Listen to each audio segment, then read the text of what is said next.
Hello and welcome to Tracks from Abroad. My name is Jesse McDougall. Today we're doing a special artist interview with Max and Lori of the band Queen Kong. We also have Quinn Carlisle, our unofficial friend. Well, he's our official friend. He's our unofficial intern at Tracks from Abroad. And today we're going to talk about the band Queen Kong. Everybody, welcome to Tracks from Abroad. Thanks for having us, Jesse. Absolutely. So guys, I saw you at Supermarket. I think it was last week. And you opened for Jaffa Road, another band that's been on Tracks from Abroad. How was that show? I thought it went really well. We had a really wonderful clarinetist from Syria join us. His name is Majd Sakar. He sounded really fantastic. We had Carl, who I talked about just now, Silvera on trombone, and Michael Herring on bass, and our usual Max Forrester, Graham Campbell, and myself. We played 5 new tunes for my record. Wow. Okay, tell us about that. What is that project? It's called Frey, which is a Yiddish word that means free, and there's the obvious double entendre. And I always intended on working on it, COVID or not, but COVID gave me the extended amount of time to do all the writing. Mm-hmm. And thanks to Canada Council, I got a recording grant, and everything just lined up really beautifully. I got to take a year off from work and exclusively work on putting this record together, hiring my favorite musicians, working on the compositions. And I even got another grant to go study with my favorite Klezmer musician, Frank London, out in New York. So this record came together really beautifully. So I'm really pleased with how things turned out. That's wonderful. I really like attending that show as well. Thank you to Supermarket and to Sebastian Cook, who set that thing up. And Max, what is your role in this last project, and how do you interface with Queen Kong? Yeah, so I play trumpet in the band. I also use a lot of electronics and effects that we've started incorporating into the show. Lori and I have been working together with a bunch of different groups for, I don't know, maybe 5 years now, but Queen Kong has kind of been the, I'll say, the more artistic, explorative one that we do together. There's a lot of things happening at the intersection of jazz and electronic music and klezmer, obviously, and there's some classical chamber elements to it. And it's been really fun to just sort of see the project grow and develop and see all the music that Lori has put together for it. Absolutely. Well, Lori, you're a drummer, and I think you're a fantastic drummer. I thought you had an awesome performance, but being the drummer and the lead of the band, maybe that's a little unusual. What does it feel like to be the drummer? Well, it's a constantly evolving position as far as leading the band is. I'm always trying to figure out where the best place to put the drum set is so I can lead. But I rely on Max a lot to do like the cueing and the signaling because he's out in front and yeah, I mean, this has been an enormous learning curve. I've had to write the charts. I've had to hire the musicians. I've had to pay that. And one of the things I'm trying to figure out how to do is how to lead the band and from the back of the room, the back of the stage. So yeah. I'm always trying to fit. Really, it's a matter of them. It's not like they can't see me; they could just turn around. But that's not so stage presency. So, just trying to figure out. I mean, they will follow me. It's just they can't see me. So it's a matter of where I need to put my drum set at this point, and maybe be more conscious of where I am on the stage. And also I've started singing on stage too. So it's a little awkward to sing from behind the drum set. So there's lots of little kind of stage management things to work out. But I don't really have to lead the band in like a conductor sense. They're such great musicians. They listen really, really well, and their ideas bring my music to life.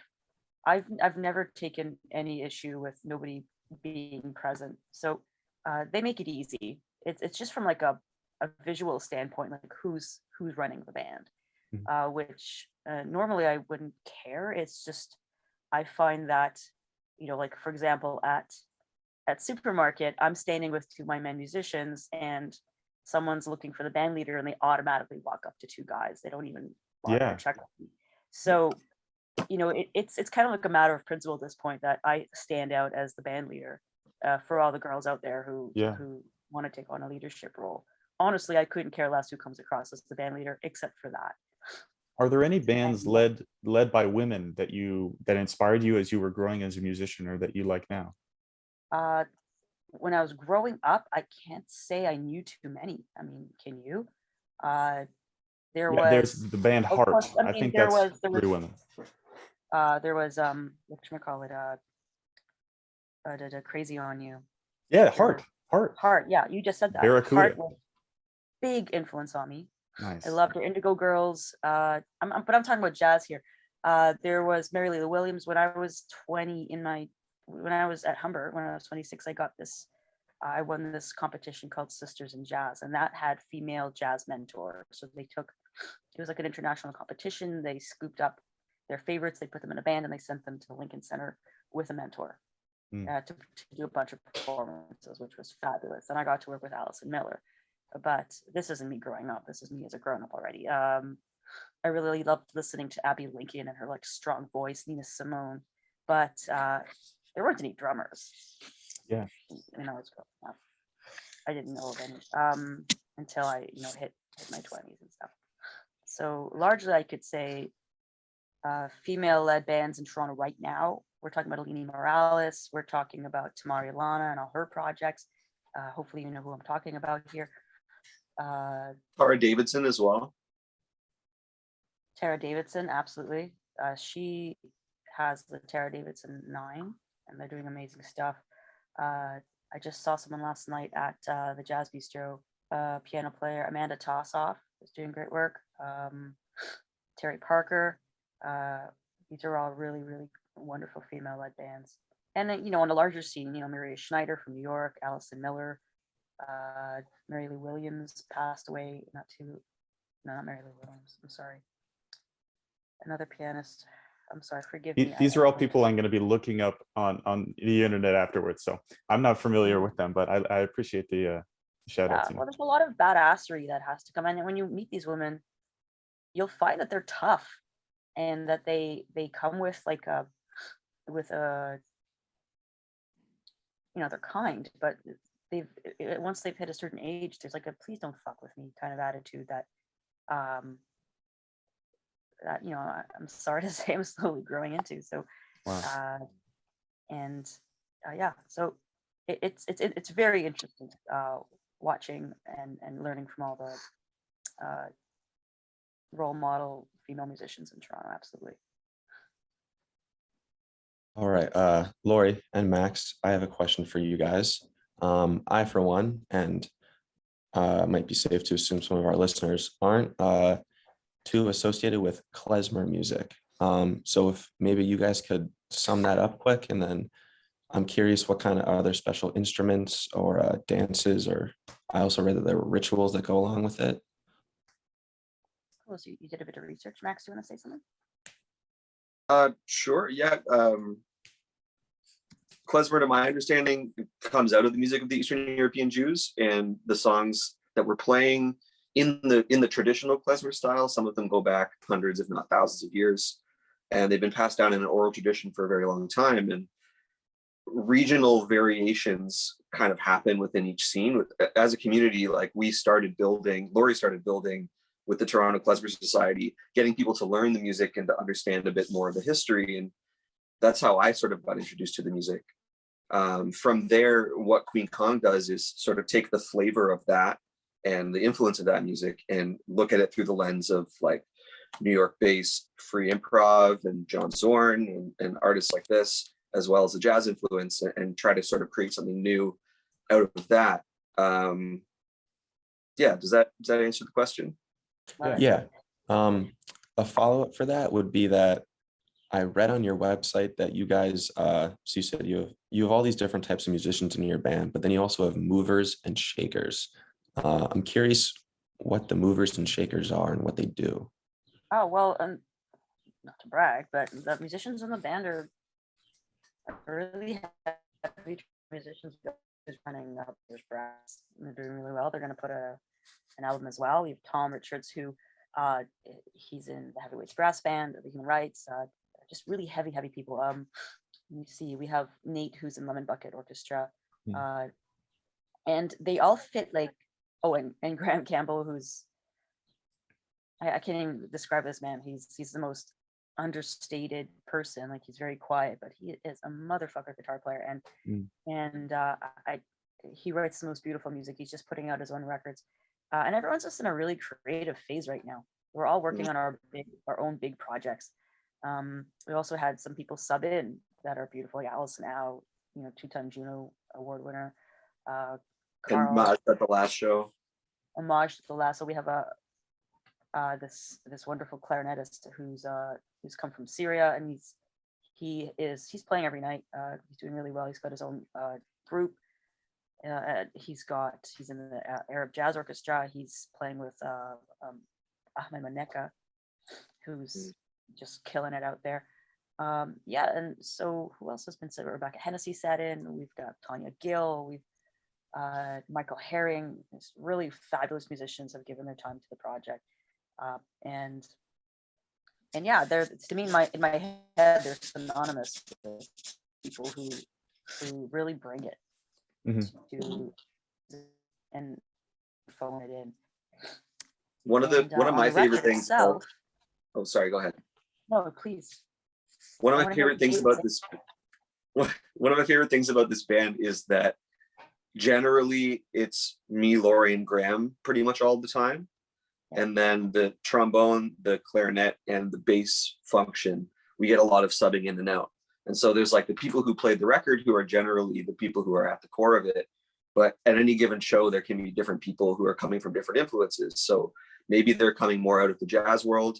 Maybe they're bringing more of a klezmer influence. Maybe they're coming out of like the New Orleans brass band thing.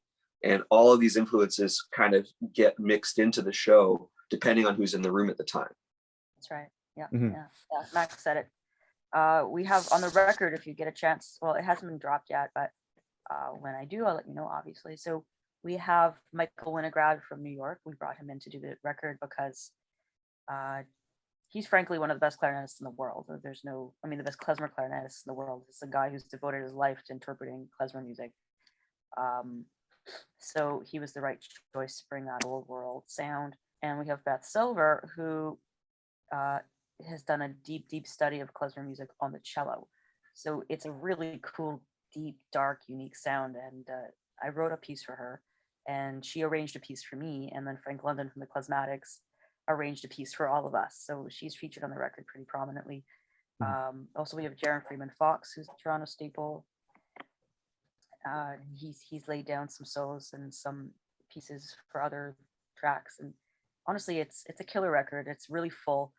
And yeah, I really hope you enjoy it once you get a copy. Definitely. We're going to be playing some tracks from your projects, absolutely, throughout the rest of the summer. Max, here's one for you. Looking at your website, I've seen you've toured all over the world. You got Dubai, Guatemala, France, Switzerland. Speaking of Guatemala, we have Paula Sofia, who's a Toronto musician. I'd love to have on the show. I saw her last week.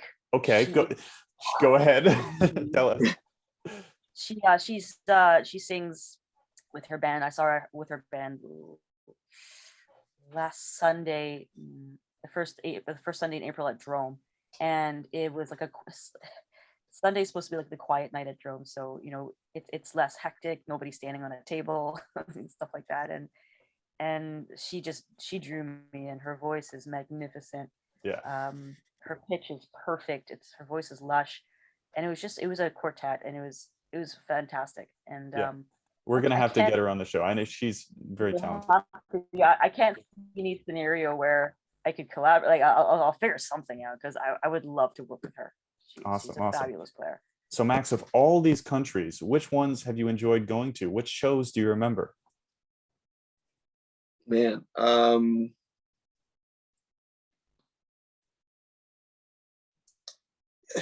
there's just so many, right? Like going through Western Canada is one of the highlights of my experience. Like I toured out that way with a band called My Son the Hurricane, which is like a funk rock hip hop group based in St. Catharines.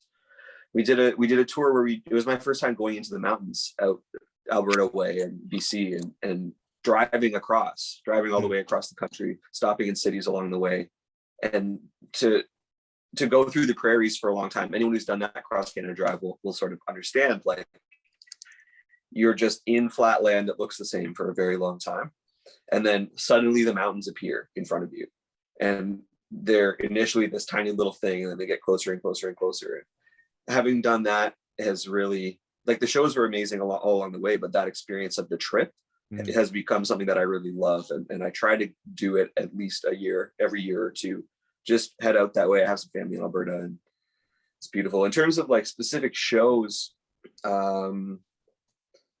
I played at a festival called Edge of the World Fest, which is on the island of Haida Gwaii, which is off the coast of BC. It's an Indigenous unceded territory, and they welcomed us into their space and through this festival there, and it was so beautiful. The land there is so gorgeous, and the people were so generous, and just being able to experience that was a really special moment in my life. And outside of the genre of klezmer music, what genres, maybe across Canada or across the world, inspire your playing? It comes from a lot of different things for me, because I grew up listening to like rock and hip hop and ska and reggae and R&B and that kind of thing, and then started studying jazz. I went to UT, studied jazz performance there, and got really deep into that music. Lately, it's been a lot of electronic artists and producers. I'm getting more through the pandemic. I sort of shifted from live gigging as a focus to producing records as a focus, and getting into the electronic world has been quite a journey for me. So at the end of the day, all music is music to me, and it all informs the same thing. It's just sort of which elements pull you and which flavors are appropriate at a given moment. Mm-hmm. All right. And one thing that's really cool about this group is that that's welcome, is that it's like, it's never been like, oh no, you need to play within this style because we're, a klezmer influenced band. It's like anything goes, anyone can bring in any influence that they have, and it goes to color the whole picture of what's going on. Yeah. Just to interject, I mean, I'm remembering back to the show, the guy you mentioned on the clarinet he did this crazy solo. I think that might have been the highlight for me, actually. What's that guy's name? Majd.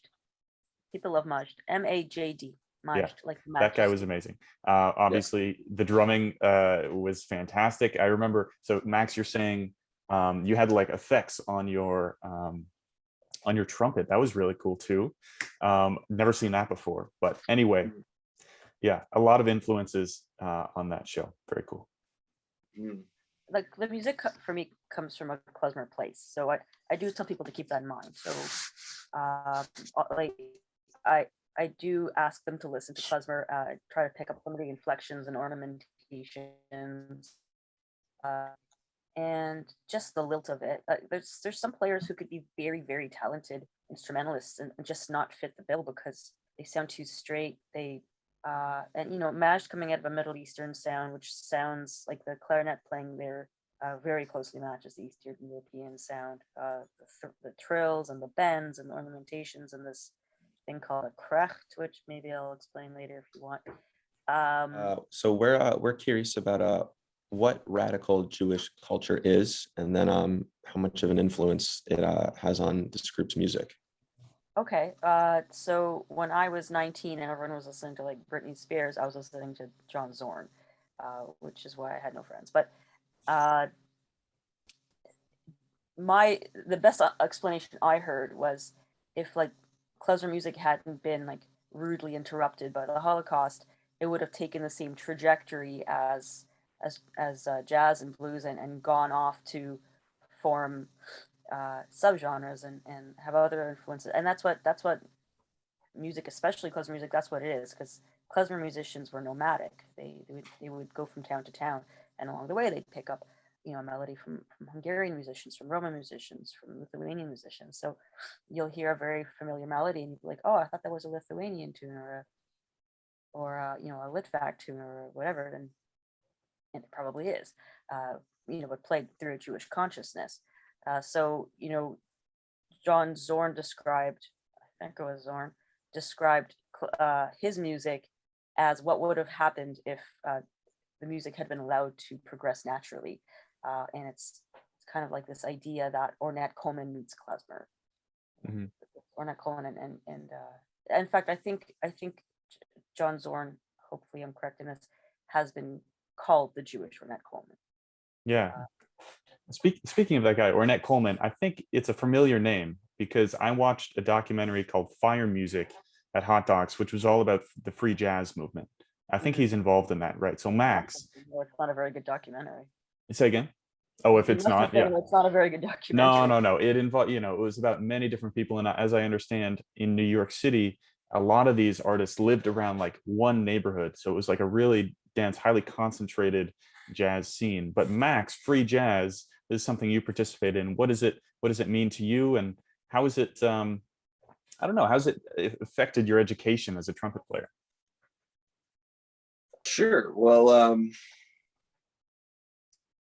it's funny because the free jazz is a term that sort of came about in the 60s and 70s, right? But it has come to mean a lot of different things.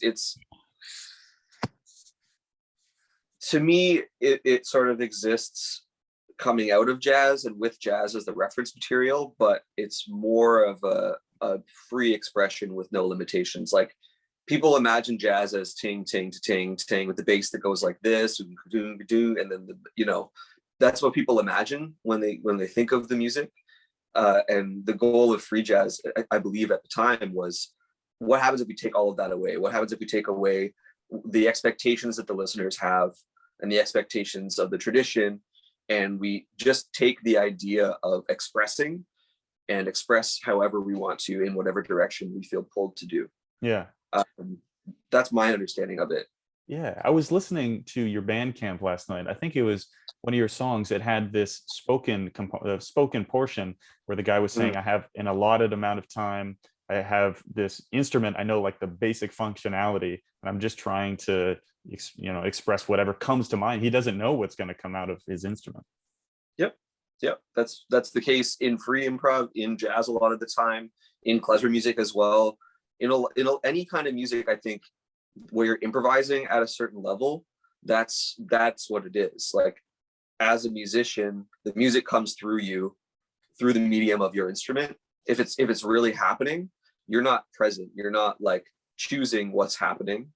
You're listening and you're reacting, and it's just a process, at least to me. And Max, do you have a like specific creative process to get to that place, or do you just kind of find it whenever you get it? It depends on the environment. Like, if I'm working on a recording project, I have my studio in which I have things set up in a way that feels comfortable and conducive to me to get into that space. But in a live setting, it's very much about who you're in the room with and like what the context is in which you're playing. Like, in this group, I know that I can use my voice and I can go in whatever direction I want to go in. If I'm playing, a pop gig, or I'm playing with a hip hop band, like, the choices that I'm going to make are going to be different, right? What context? Yeah, any kind of musical situation, it's about the context, right? My job as a musician is to serve the music and to respond to the context that I'm in. Cool. So speaking of context, you guys have been buskers in Toronto. Can you tell us a little bit about that experience? Queen Kong hasn't really busked, but the Toronto Klezmer Society, I mean, unless you count like rehearsals in the park during COVID, but this other group I run, it's still not busking. It's a group jam. It's an open Klezmer jam where people are invited to download the music in advance or not. They can get the sheet music at the park, and we just play music together in the park. And I do collect money to pay for the band's time. So I guess in that sense, it's busking, and we're about to start a new chapter at the Gladstone. And the only reason we were outdoors to begin with, and only during nice weather, was because of COVID. And in the cold months, the Toronto Klezmer Society just did a lot of online workshops, which were great, but it's no substitute for getting together with your friends and playing music. So I don't really busk and anymore. I don't know if Max still busks. He's done a lot more busking in his career than I have, for sure. Max, you want to talk about busking? Yeah, I've been involved in brass bands for quite a few years, and brass bands are a very natural thing to busk with because you don't need any amplification, you don't need any sound system. you can just set up and play. And so while I was at U of T, especially in the summertime, I would, that was my summer job, was busking, being outside 4 days a week, probably 5-6 hour days all through the summer. And it was great for just putting the hours in on the instrument and making a bit of cash to support yourself as a student. You can sort of you need whatever you can find, right? Yeah. And that was a good way for me to sort of, just put the hours in. People talk about 10,000 hours to become an expert at anything, right? And that was a lot of the hours for me, was spent just being outside. 10,000 hours on like 5 instruments, just so you know. What's that? Sorry? Max has 10,000 hours on like 5 instruments. Appreciate that. I don't know about that, but thank you. Yeah. But Toronto's streets aren't always so friendly. And I can remember one instance. This was on the news. There was a busking trio playing violins, I guess amplified violins. And then it turned out they weren't actually plugged in. Yeah, these guys were doing sort of miming the violin. So, have you had good experiences busking? Are people nice to you? Is it an enjoyable thing to do? Depends on the day and location. Sometimes it's great, and you have people from all walks of life coming together to enjoy music in a public space. And sometimes there are people who live in condos who don't want you to be there, who call the cops on you, even though you're doing nothing wrong. And sometimes you find somebody who's having a really bad day, who needs to take out some anger and frustration, and you're a very public and visible person. It can go any way, right? It's like, for me, it was a good thing to just understand, just meet people from a lot of different backgrounds and walks of life, right? Mm-hmm. When you go to high school, I went to high school in Hamilton. When you go to high school in a city, you meet the people in that city within the context of your school. And then you go to university and you meet people in the university in the context of that school. You're not necessarily interacting with like the whole world. You're interacting with this subset of people who, can afford to be educated at the university level and can afford to move to Toronto and live, and generally have a certain socioeconomic status they come from.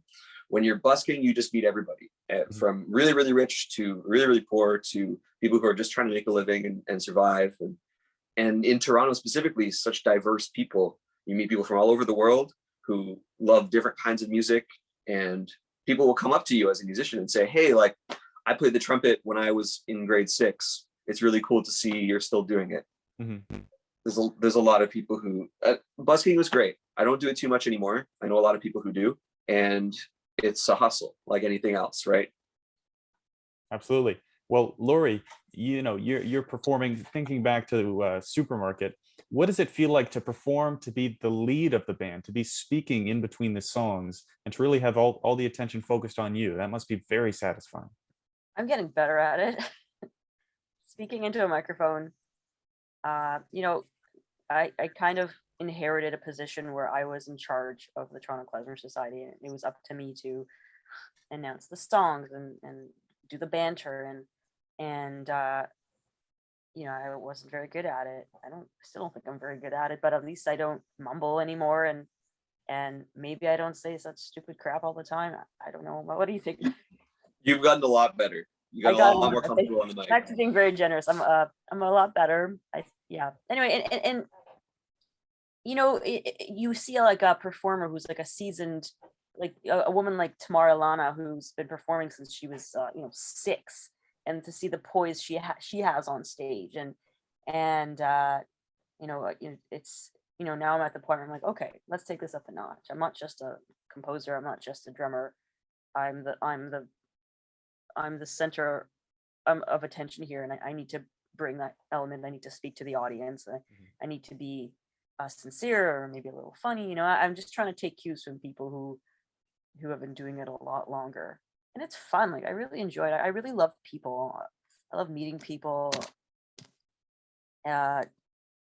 Seeing where they're from, and when I get on stage, I want to have a relationship with the audience, and I want to see that they're engaged. So it's really up to me to maintain a good flow, and it's a work in progress. I mean, there's a lot of things I could certainly improve on.